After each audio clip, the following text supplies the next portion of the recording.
López, la saludamos desde Pato a la Mañana. Buen día, buen día. Hola, ¿Qué ¿cómo tal? le Buen va? día. Qué gusto, Georgina, recibirla en nuestro programa. Bueno, muchas preguntas que me Sí. estaba haciendo al aire, ahora las Exacto. va a responder usted.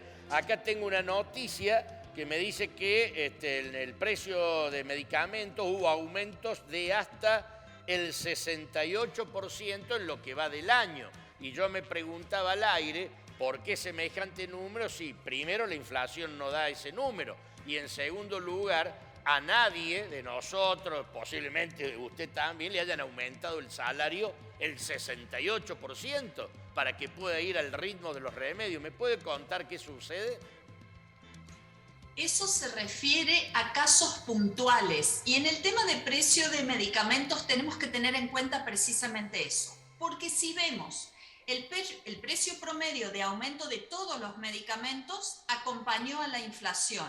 Sin embargo, algunas marcas de algunos laboratorios específicos aumentaron un 68%, una marca también aumentó el 70%, otra el 75%, pero son marcas específicas y eso hace que la gente tenga la sensación de que todos han seguido ese ritmo inflacionario. En este tema tenemos que ver qué es lo que pasa de fondo, por qué para el mismo medicamento distintos laboratorios ponen diferentes precios y hay tanta diferencia. Pero no se tiene que confundir con esto, que si se congelan los precios se va a facilitar que todo eso se acomode. En realidad, congelar los precios afecta a la vulnerabilidad de la farmacia. Si el laboratorio, por ejemplo, que aumenta esas proporciones exageradas, que justifique por qué si el resto de los medicamentos no aumentó eso. Ustedes entonces están rechazando esta medida desde el gobierno nacional que buscan congelar el precio en los medicamentos. ¿Esto va a traer, según ustedes, graves consecuencias en las farmacias? Sí, porque nosotros dependemos de ese pequeño margen del precio del medicamento. Ha ido, por eso les digo, en el precio promedio, ha ido acompañando la inflación. Si nosotros a las farmacias les congelamos el ingreso, congelamos el precio de los medicamentos, y todos los costos fijos siguen subiendo a nivel inflacionario, también las cargas salariales y sociales, pensemos que a lo largo de 3 meses ya van a tener aproximadamente un 10-15% de diferencia. O sea, lo frenamos ahora, dentro de 3 meses va a estar el ingreso un 15% más abajo y los costos un 15% más arriba. Eso haría que entraran en riesgo por lo menos el 20% de las farmacias chicas, porque no se puede sostener ese desfasaje. Entonces, si hablamos de congelamiento de precios, hay que contemplar la sustentabilidad de esas farmacias, que los laboratorios se hagan cargo de alguna manera de que esas farmacias puedan seguir subsistiendo porque los costos fijos les siguen aumentando. Le hago una consulta muy particular que seguramente muchos televidentes la deben haber vivido. Yo cuando salgo a buscar un medicamento común, nada, digo, no oncológico, no, un medicamento para mi hijo. Y yo vivo en la zona de Alta Córdoba, barrio Ayacucho, General Busto, hay varias farmacias, Avenida Allen. Y un medicamento en una farmacia y en otra farmacia, el mismo, puede haber hasta diferencia de 300 pesos o 400 pesos. ¿A qué se debe esto? Diferencias entre las marcas, sí, para el mismo principio activo y la misma dosis.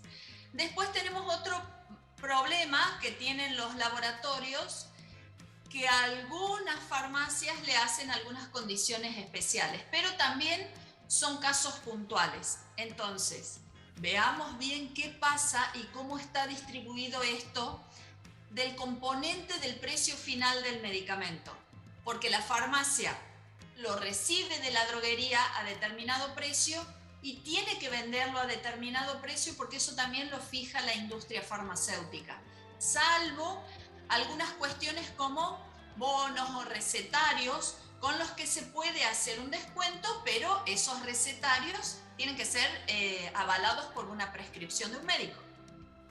Bien. Y ustedes del Colegio de Farmacéuticos, ¿tienen a nivel acá interno una especie de control en la farmacia en cuanto a los precios de los medicamentos? Nosotros chequeamos qué pasa con eso porque siempre tenemos reportes. Se está cumpliendo con el precio oficial y la mayoría de los validadores no permite que la farmacia ponga precio, porque el precio ya está determinado y está fijado en los programas de facturación. Entonces, al público llega el mismo precio de todas las marcas, por los sistemas y por cómo está todo informatizado. Aparte, para autorizar recetas de obras sociales y eso se usan todos los sistemas y el precio está fijo ahí. Bueno, por último quiero preguntarle también una consulta que me hacen mucho en mi programa Ida y Vuelta los televidentes de todos los barrios de Córdoba. ¿Qué ha pasado con la famosa farmacia de turno de los días sábado a la noche o domingo, que otrora funcionaban tan bien? ¿Sigue existiendo? ¿Hay un control de parte de ustedes que haya farmacia de turno en los barrios? Sí, sigue existiendo la farmacia de turno, pero al haber tantas farmacias en la ciudad de Córdoba, a cada farmacia le corresponde hacer el turno una vez al mes, ¿sí? Entonces, por ejemplo, en Barrio Ayacucho hay 17 farmacias y en los barrios cercanos hay otras 10 o 15, se busca un radio de cantidad de cuadras donde haya una farmacia por barrio, por lo menos, o en barrios cercanos por noche. Entonces, por eso no se ve frecuentemente el foquito rojo como se veía antes. Antes los turnos se hacían cada 8 días y había 4 o 5 farmacias en el mismo barrio. Ahora los turnos es por lo menos una farmacia por barrio y la mayoría los hace, pero los hace con turnero obligatorio, que está exigido la visualización de ese turnero en todas las farmacias y corresponde una vez al mes. Entonces dice, ¿cuántas veces hace el turno mi farmacia de mi barrio? Bueno, cada farmacia lo hace una noche al mes. Una consulta le hago, ¿por qué no todas las farmacias reciben todas las obras sociales? Hay que andar buscando por allí, preguntando, trabajan con esta, trabajan con aquella. ¿Esto no debería ser así general, que todas las farmacias trabajen con las obras sociales? Es una pregunta interesantísima porque es por lo que luchamos las instituciones. Hay obras sociales, hay prepagas que hacen convenios solo con algunas farmacias y no los tienen abiertos a todas las farmacias. PAMI, por ejemplo, está para todas las farmacias. APROS está para todas las farmacias. Hay varias obras sociales que sí tienen para todas las farmacias, pero otras no quieren. Entonces también eligen esto. Recuerdan recién lo del tema del turno. Eligen esto. Bueno, con una farmacia por barrio, a mí, como prepaga, ya me es suficiente. Y eso le dificulta el acceso al paciente a su medicamento porque a lo mejor tiene que caminar muchas cuadras 3 o 4 veces al mes cada vez que necesita sus medicamentos para poder conseguirlos por su obra social. Eso estamos haciendo reclamos, inclusive ahora también con una prepaga muy importante, estamos haciendo reclamos porque tienen cantidad de farmacias destinada a cubrir una pequeña necesidad de la población y tienen muchos afiliados, entonces tienen que abrir ese padrón. Bueno, Georgina Giraldi, le agradecemos enormemente la comunicación con nuestro programa. Quedamos a disposición para lo que haga falta comunicar el día que ustedes entiendan que debemos acercarle a la gente alguna noticia de vuestra parte. Aquí estamos a su disposición. Muchísimas gracias por el contacto. Por favor, gracias a día. ustedes. Podemos hablar también de los genéricos en otro momento. Me encantaría. De cómo se facilita el acceso. ¿Cómo no? Queda pendiente, ¿cómo no? Gracias, Georgina, buen día.